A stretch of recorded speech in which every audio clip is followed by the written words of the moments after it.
Allô, allô tout le monde, comment ça va? Aujourd'hui, j'ai décidé de le faire un petit peu plus tôt, à 10 heures aujourd'hui, évidemment, hein, parce que on m'a fortement suggéré de le faire un petit peu plus tôt. Je vais l'essayer, on va essayer cette formule-là. Je me présente, je m'appelle Isabelle Lafay-Violette et je suis auteure et créatrice du magazine ésotérique Lafay-Violette. Aujourd'hui, on va parler avec Annie qui va nous parler de l'histoire du capteur de rêve qui a paru dans l'article dans le magazine 17, spécial sorcière. Puis Annie, qui est de la compagnie de la Plume du Dragon, en ce mois d'Halloween, dans le magazine, on parle énormément de sorcières et de ces choses-là. Donc, Annie voulait apporter beaucoup de douceur à travers de son article. Puis, elle voulait aussi apporter de la douceur dans vos nuits, dans nos nuits, dans les miennes en tout cas, parce que moi, j'en ai un de ces capteurs de rêve aussi. J'étudie le mot douceur, je pense que oui. Ce mot-là reflète aussi qui est Annie. Donc, je vous présente Annie. Bonjour tout le monde! Allô Annie, comment ça va? Ça va comme un dimanche matin gris, mais ça va, j'ai toujours ma belle énergie pareil. Oui, hein, il pleut dehors, c'est grisant Oui. un petit peu. Mais tout ça pour... on est venu embellir, mettre un peu de soleil dans la journée de nos lectrices aujourd'hui. Bonjour Angéline, qui vient de la France. Enchantée, bonjour. Il y a quelqu'un qui dit bonjour les beautés, je ne sais pas c'est qui. D'ailleurs, si vous êtes à partir du groupe, il y a un lien dans la description tout en bas de StreamYard qui dit de cliquer là-dessus pour qu'on puisse voir votre nom puis votre visage, savoir à qui on parle. Donc, Annie, comment ça va aujourd'hui, à part que c'est grisâtre et... Le café va faire effet bientôt, là, fait que ça va super bien aller dans le pas long. C'est cool. T'es venue ce mois-ci te parler du capteur de rêve, parce que je ne sais pas si vous le savez, mais Annie fait des capteurs de rêve aussi dans la vie, autrement que de la géobiologie et ses soins et sa canalisation. Donc, j'aimerais ça que tu nous dises qu'est-ce que c'est.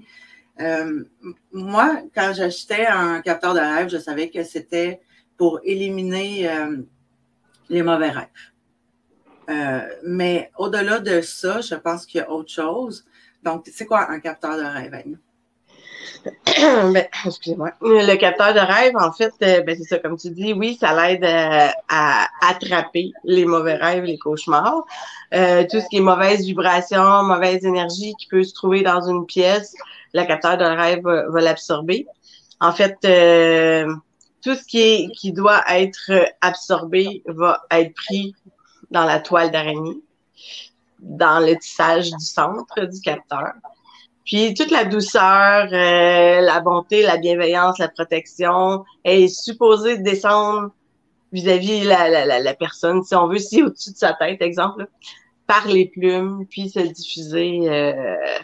C'est ça. Fait que c'est comme un échange donnant-donnant. Fait qu'il attrape ce qu'il faut pas, puis il donne des belles choses. Fait que c'est toujours pratique. Puis en tout cas, la plupart des capteurs faits de façon artisanale et dans la bienveillance et dans la pleine conscience vont apporter un taux vibratoire dans la pièce supérieure. Donc, si on veut monter un taux vibratoire dans une pièce, c'est un excellent outil énergétique, je te dirais, là. Cool. En plus des rêves, va venir réénergiser, éliminer ce qui est négatif dans notre maison. Exactement. Ah, tu vois, ça, je ne le savais pas. Wow! C'est pour ça qu'on fait, que moi, je veux tout savoir du capteur de rêve. Moi, j'en ai dans mes chambres, mais là, ça se peut que j'en ai dans mon salon maintenant. Bon, je te fournirai ça. Tu parles des Hurons dans l'article. Donc, selon leur culture, à quoi servent les rêves, en fait? Mais les rêves, c'est la connexion au grand tout, au grand esprit, au savoir. Donc, les anciens, canalisaient beaucoup, ils se fiaient beaucoup à leurs rêves, à ce qu'ils recevaient. Donc, les messages qu'ils pouvaient recevoir avec l'esprit du grand tout leur servaient dans leur quotidien à prendre des décisions, à faire des choses, à avancer, à éliminer des blocages. Donc, ce qui se passe durant la nuit, c'est autant actif que dans le jour. C'est juste pas le conscient qui est comme, pas aware, là, j'ai le mot en anglais, là, mais qui est comme en éveil. C'est l'inconscient qui travaille, mais ça travaille aussi fort. L'inconscient et le subconscient reçoivent tous les messages qu'on doit recevoir de l'au-delà, du grand tout, du grand esprit, là, dans leur culture à eux. Là. Fait que c'est hyper important. Là. D'ailleurs, je voulais juste faire un petit peu de pouce. Dans la boutique, il y a un magazine spécial rêve, là, si jamais vous voulez vous le procurer. Puis j'ai une question pour vous autres. Il y a quelqu'un qui dit bon, je dois t'en commander un alors. J'aimerais savoir si vous autres, vous en avez des capteurs de rêve chez vous. Juste à répondre dans les commentaires. Moi, j'en ai 4. J'ai 4 chambres dans ma maison, j'en ai 4. C'est excellent. Bon, ils ne sont pas tous Dani, là, mais ils vont venir Dani les prochains, c'est sûr. Celui dans ma chambre qui est là, qui est en haut là, il vient Dani, ça c'est sûr et certain. Tu nous parlais d'un guerrier Huron, justement, qui au final se retrouvait dans une grotte. J'aimerais ça que tu me racontes cette histoire-là, Annie, s'il te plaît. Oui, c'est la légende, en fait, de la naissance de du capteur de rêve, puis de cette compréhension, en fait, d'attraper les cauchemars, puis le mauvais sort, puis que c'est ça, le grand esprit peut communiquer. Donc, c'est ça, c'est un grand guerrier qui était parti à la chasse. Et puis, il a vu un élan, il suivait l'élan. Puis là, il dit, oh oui, je vais l'attraper, ça va bien aller. Puis l'élan, il a pris les devants, puis le guerrier a cru voir qu'il rentrait dans une grotte. Fait qu'il dit, je vais aller c'est proche de la grotte, dans la grotte, puis je vais l'attraper là. Fait que il est rentré, puis il cherchait, puis il n'a jamais trouvé l'élan. Là, la nuit est tombée, donc il dit, je vais rester, je vais dormir ici, puis on verra demain matin, il va pas être très loin. Fait que durant la nuit, là, il a fait des cauchemars épouvantables. Il voyait des bêtes au poil hirsute, les yeux rouges qui venaient justement à son esprit. Puis il est juste comme parti, il est retourné au village. Il avait même laissé ses armes dans la grotte, puis il est retourné au village. Les nuits qui ont suivi, ces nuits étaient hantées par le même esprit malin. Donc là, on dort pas à un moment donné. C'est pas, on veut dormir, hein, on se repose pas. Le guerrier, il est pas en position de pouvoir faire sa job de guerrier s'il a la fatigue, s'il a la peur, s'il est tenté par justement un esprit malin. Fait que à un moment donné, il a juste dit je m'en vais. Fait qu'il est allé comme dans la forêt, puis il est tombé de fatigue sous un bosquet. Puis le lendemain matin, quand il s'est réveillé, au-dessus de sa tête, il y avait une grosse toile d'araignée avec une araignée au centre. Puis le soleil frappait la toile d'araignée, puis avec les petites gouttes d'eau, et on les voyait perler. Puis il avait passé une excellente nuit. Fait qu'il dit, oh mon Dieu, est-ce que ça serait significatif? Fait que la nuit d'après, il a refait la même chose. Une toile d'araignée, la même chose, puis ces nuits ont été comme vraiment reposantes et sereines. Fait qu'à partir de ce moment-là, il a vraiment déduit que l'animal totem de ce moment-là, l'araignée, la tisseuse, faisait en sorte de capter les esprits malins, le mauvais sort, les cauchemars, puis de transmettre via sa toile et l'éclat des petites perles là, qui étaient dans la toile, de transmettre la bienveillance, la protection. Donc, il a amené ça à sa tribu, puis la tribu a adopté en fait ce nouveau symbole-là là, de la toile d'araignée. Fait qu'ils se sont mis eux aussi à tisser, d'où le capteur de rêve. Là. Fait que c'était la symbolique qui était reliée à ça. Je crois que c'était une belle légende. Là. Tellement. Puis je connaissais pas cette légende-là. Puis de savoir ça, moi, je trouve ça magnifique. Je trouve ça vraiment le fun, tu sais. Il y a Angéline qui dit qu'elle a un capteur de rêve dans sa chambre. Il y a Kay qui dit qu'elle en a 3. À terre, il va falloir en mettre dans toutes les pièces de notre maison, les filles. Suite à cette légende-là, moi, dans le magazine, là, j'ai envie de te citer tu avais écrit c'est donc à partir de ce moment que l'on considéra l'araignée tisseuse comme une divinité permettant à l'homme de bien capter les messages du grand tout via le monde des rêves. Écoute, moi, je trouvais ça magnifique comme petite phrase et je vous avoue que je ne verrai plus jamais les araignées de la même façon. Plus jamais. Ils travaillent fort, les araignées. C'est des grandes créatrices. Quand on les regarde là, faire le toile, là, c'est vraiment le profil de l'artisane parfaite. Là. C'est incroyable ce qu'elles font. Là. C'est magnifique. Oui, tout à fait. J'aimerais ça qu'on en vienne à... tu parlais de toile d'araignée, c'est beau, OK, mais comment, nous, chez nous, on fait pour fabriquer un capteur de rêve?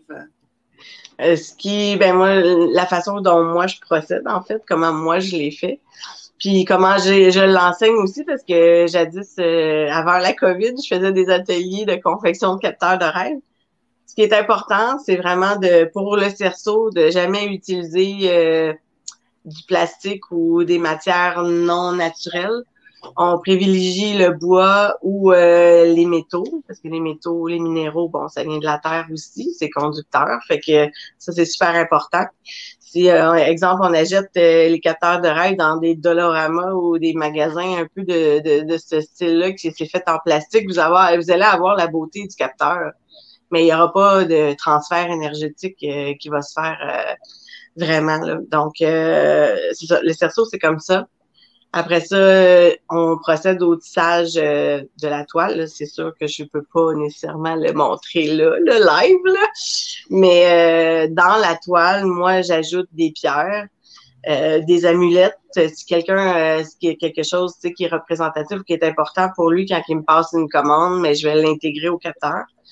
Et puis, en me connectant à la personne, je vais chercher des pierres à incorporer dans le capteur qui vont aider la personne aussi dans son quotidien, dans ce qu'elle vit présentement. Des fois, des blocages ou des peurs, il y a certaines pierres qui vont aider. Mais sinon, le capteur proprement dit, quand on retourne dans les origines, on utilisait beaucoup la tourmaline.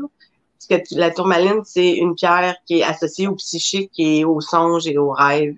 Donc, on utilisait la tourmaline. Sauf qu'elle est plus difficile à trouver sur le marché. Si on en trouve, c'est une pierre quand même qui coûte plus cher. Fait que c'est ça, c'est à voir. Mais les autres pierres ont toutes les propriétés aussi. Si on veut de la protection, on peut utiliser, exemple, de l'obsidienne, de l'œil de tigre, des choses comme ça. Ensuite, quand on a fini de tisser, de mettre nos pierres à l'intérieur de la toile. Important, on laisse un trou, puis on met une pierre qui est au centre. Cette pierre-là, c'est comme la pierre maîtresse. Donc, c'est ça. Puis ensuite, on installe les plumes. On peut y aller un peu comme on veut. Ça peut être 3 rangées de plumes, ça peut être 4, vous y allez au ressenti. À travers les plumes, on ajoute encore des billes de bois, des pierres, tout ça. Puis moi, à la fin, quand que je fais mes capteurs, je les active en plus au pendule. Donc, je leur incorpore une action à faire, une mission à faire selon son propriétaire. Donc, ça fait augmenter aussi son taux vibratoire. Je prends toujours le taux vibratoire de chacun de mes capteurs aussi parce qu'il arrive avec un petit certificat d'authenticité, là. Je baptise tous mes capteurs de rêve. Ils ont toute la date et l'heure de confection. Ils ont le taux vibratoire, puis ils ont la description des pierres, les propriétés des pierres que j'ai utilisées dans le capteur avec le numéro de série du capteur. Fait que c'est assez complet. On est loin du capteur de rêve du Dollarama. En effet, ouais, vraiment. Et là, je te voyais regarder là, tout le temps là, par là. Là. Ouais. Tu veux les voir? Hein? Tu peux nous montrer 2-3 capteurs de rêve, Annie, s'il te plaît? Celui-là, c'est un petit, qui est un peu de couleur traditionnelle amérindienne. J'ai une plume ici d'oie, mais elle est teinte, on s'entend, là, avec des plumes de poule et de coq. Dans le milieu, justement, je sais pas si on peut voir, c'est difficile. Dans le milieu, il y a un œil de tigre qui est pour la protection, justement, dedans. Fait que celui-là, c'est un petit capteur simple que j'avais fait dans un atelier pour montrer, là, quand on fait un atelier, justement, quand je fais un atelier pour montrer la confection, c'est pas mal le modèle que j'utilise. Là. Vous allez repartir avec ce genre de capteur de rêve. Là. Fait que ça, c'est un modèle simple. Sinon, l'autre que j'ai réussi à mettre la main dessus. Donc, ici, il est un petit peu plus gros. J'adore utiliser le bois à travers du capteur. Dedans, lui, il y a des aquamarines, de l'aventurine, de la holite teinte bleue. Puis j'ai des coquillages à l'intérieur. Faut que je rapproche proche. Là. J'ai des coquillages parce que les coquillages aussi, ça vient de la nature, ça apporte la douceur, ça apporte la fluidité émotionnelle. Donc, c'est ça, avec des plumes de coq aussi teintes. C'est sûr qu'on n'a pas des coqs bleus. Mais, ouais, c'est ça. Fait que c'est un autre genre de modèle là, de capteur de rêve. Là. Mais j'en fais plein différents. Là. Je pourrais mettre des photos, là, peut-être, là, en commentaire de modèles de capteurs de rêve. Il y a quelqu'un qui a lu dans mes pensées. Je voulais dire exactement ça, les mêmes mots. C'est quand ton prochain atelier, c'est ça? La personne a dit, il est magnifique. Je me le dis depuis que je le vois. Et bon, ben, je m'excuse, je vois pas ton nom, là. Je suis désolée. Mais tu as lu dans mes pensées. C'est exactement ça que je voulais dire. J'ai Angéline. Ben, si vous avez des questions, oui, justement, gênez-vous pas. Des questions pour Annie. J'ai Angéline qui a une question. Est-ce que vous envoyez en France vos confections? Oui, ça peut se faire. Oui, parce que j'en vois à travers le Québec. Là, c'est pas juste des gens de ma région. Là, donc, oui, ça peut se faire. Là. C'est sûr qu'il y a les frais d'envoi là, supplémentaires, mais ça me ferait plaisir qu'il y en ait une de mes créations en France. Là. Ah oui, hein? Oh mon Dieu! Ben oui, certainement. Ben oui, évidemment. C'est Rosemary qui me disait qu'il est magnifique. C'est Rosemary qui a lu dans mes pensées. Allô, Rosemary! Donc, ben oui, Angéline, Annie va faire ça, juste à rentrer en contact avec elle directement. Bon, vous voyez la beauté et la douceur d'Annie, là. Vous allez tomber sous le charme, évidemment. Ça va être super le fun.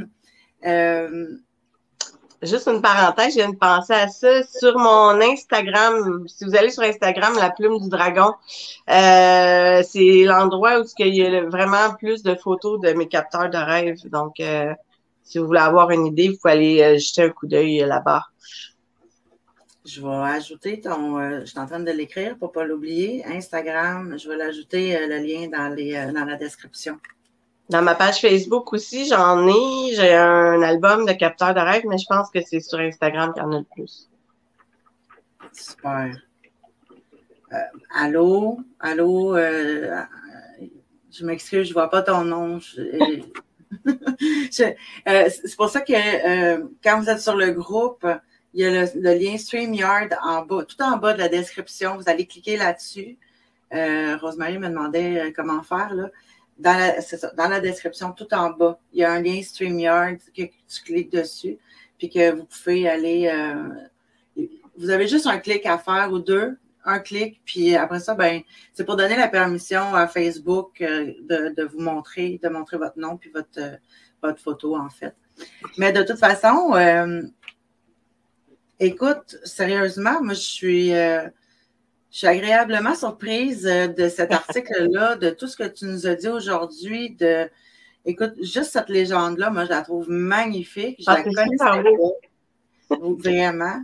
Puis, comme j'ai dit tantôt, les araignées, je ne les verrai plus jamais, mais jamais de la même façon. Elles vont peut-être devenir un petit peu plus des amis. Tu sais, je regarde au plafond, je ne vois pas une. Ouais. Je ne sais pas si tu voulais rajouter un petit quelque chose. Je sais que tu mets beaucoup d'intention pour la personne. Ouais. On parlait de guérison aussi à un moment donné.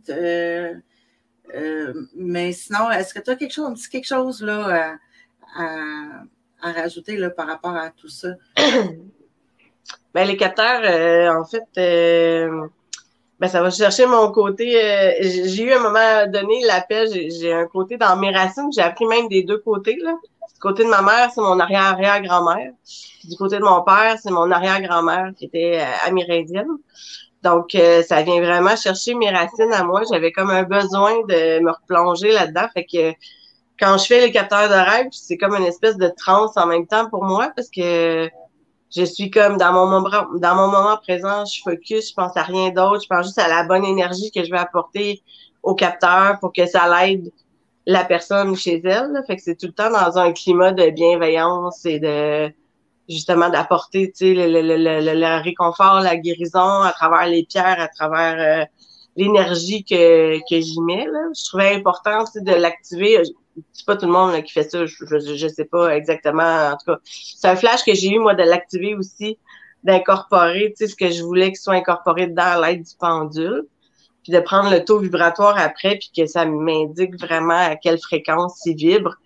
Ça, je trouve ça vraiment précieux. Là. C'est un bon guide. Ce qui est, ah oui, c'est vrai, l'entretien un peu du capteur de rêve, parce que le capteur de rêve, oui, tu sais, il est bien beau, il a sa place, tout est beau, mais il fait quand même sa job. Fait qu'à un moment donné, tu sais, c'est comme votre poubelle de cuisine, quand elle est pleine, il faut la vider. Fait que le capteur de rêve, c'est la même chose. Il faut des fois penser à le purifier. Si devant une fenêtre, vous n'avez pas vraiment à vous en soucier parce que les soirs de pleine lune, il va s'auto-générer, se nettoyer lui-même. Mais s'il n'est pas placé devant une fenêtre, peut-être une fois par mois, pensez de y faire prendre un bain de pleine lune, justement, parce que les pierres à l'intérieur du capteur, à un moment donné, sont saturées, ils peuvent plus absorber. Donc, ça fait toujours du bien de lui faire un petit ménage. Ou sinon, on peut aussi avec le pendule, ceux qui en ont puis qui sont habitués avec le pendule, le nettoyer. Donc, c'est comme dans le sens anti-horaire, on fait tourner. Puis après ça, quand le pendule est arrêté, on nettoie comme le pendule. Puis après ça, en sens horaire pour le réactiver, là, si tu veux. Mais sinon, la pleine lune, ça fait la job, là. Puis d'ailleurs, en parlant de pleine lune, la pleine lune, c'est aujourd'hui. Donc, c'est le bon moment. C'est le bon moment pour vous de nettoyer vos pierres puis vos capteurs de rêve. Exact. Écoute, Annie, je voulais te dire un gros merci. J'ai hâte de lire ton prochain article. Écoute, c'est toujours un plaisir de jaser avec toi puis de te lire. N'hésitez pas si vous voulez lire l'article d'Annie ou celui des autres auteurs, puis les miens aussi, parce que j'écris aussi. C'est dans le magazine 17, spécial sorcière, qui est sorti le 1er octobre d'ailleurs. Donc, puis si vous l'achetez dans la boutique, vous allez avoir le magazine complet et non pas le magazine qui est gratuit, là, qui est incomplet, en fait, là. Sinon, vous pouvez vous abonner là, pour le premier, le recevoir tout le temps dans votre boîte courriel, le premier du mois. Merci. Merci infiniment, Annie. Ben, ça fait plaisir. À chaque fois, c'est toujours un plaisir. J'aime ça parler avec toi, puis j'aime ça aussi que les gens puissent découvrir des choses. Puis c'est mon côté un peu enseignante là, qui ressort, que j'aime partager et voilà. Yes. Merci Angéline, merci Rosemary, merci Kay, merci. Merci à toutes vous autres d'avoir été là, puis d'avoir été là du début à la fin. Vraiment un gros merci. Moi, je vous embrasse, puis on se revoit la semaine prochaine. Profitez de votre dimanche, relaxez. Oui, tout à fait. Bye bye. Bye.